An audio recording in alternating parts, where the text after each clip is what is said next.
Careful on this one, because this one also adjusts how the whole light moves up and down. So taking these lights out, you may end up having to readjust everything and make everything flush with the body line and adjust the light pattern.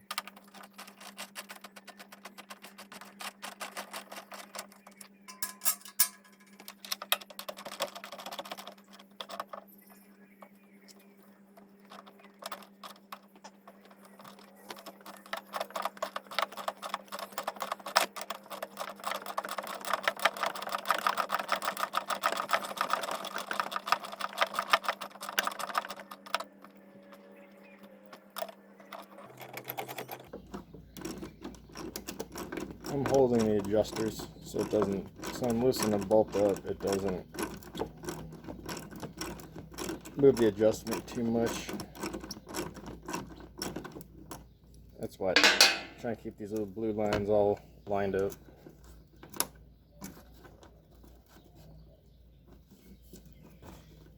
Get the bolt out without it spinning everything.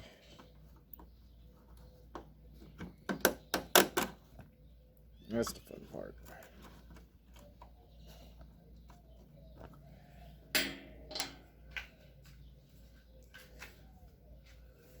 Alright.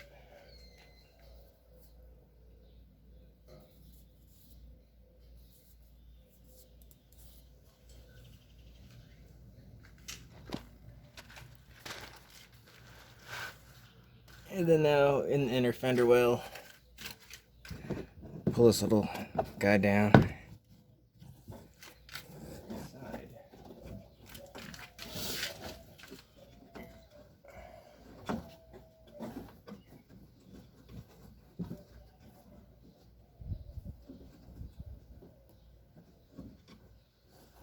Come on, little tabby. There you are.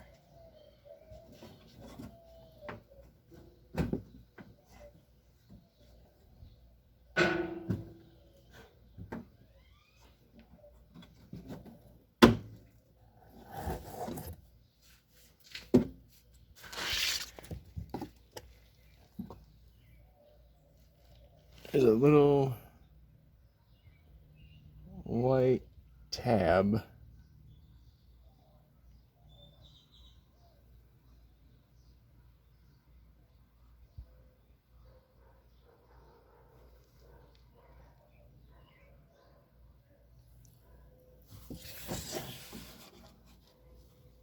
I don't know if you can see it that well, but there's a right there. I have to push up on that, and that releases the backside. Same on both sides.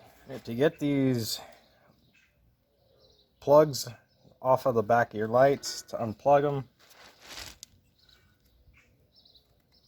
this part right here has to be pulled back, and there's a little the little tip has to be pressed down on the inside, slid back, and then gets removed. Or you can leave it sit there. As long as this part is able to be flexed up and down, then you can unlatch it. And then same thing on this plug. You have to take tool, get in here, pull this red back, and then that allows you to press the back button and then slide it back. They may be full of dirt, so once it's back all the way, and when you press down, pull back, don't pull from the housing, not the wires.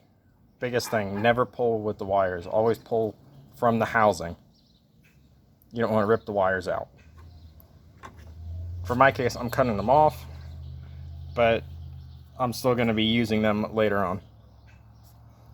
And same thing for the other side, except for that side's in the sun, and I'm working on the cool side at the moment. Alright, the reassembly is opposite of the disassembly, but we got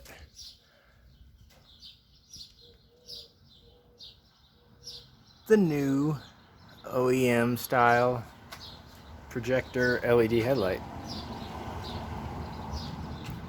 installed. Now on the other light I'll go through the rewiring, because some of these require rewiring and different plugs put on. This has requires the OEM plug for the OEM projector LED headlights, and the quad headlights have these two, and have to change it over to the single plug, if I can find it. And we got some information right there on how the single plug to the other one from all the others work. And this is the single plug that has to be installed. This particular light doesn't use a fault sense,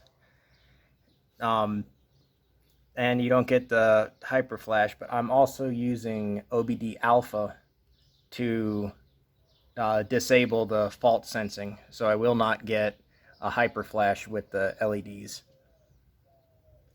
That is something that anytime you change out bulbs, if you don't reprogram or use a load, like a resistor or LED load on your lights, you'll end up getting the hyper flash.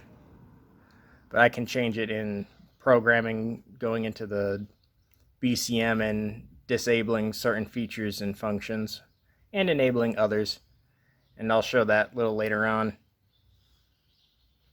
But this requires some rewiring. Not too bad. Done worse. But it also gives the option to run the daylight running lights, or DRLs.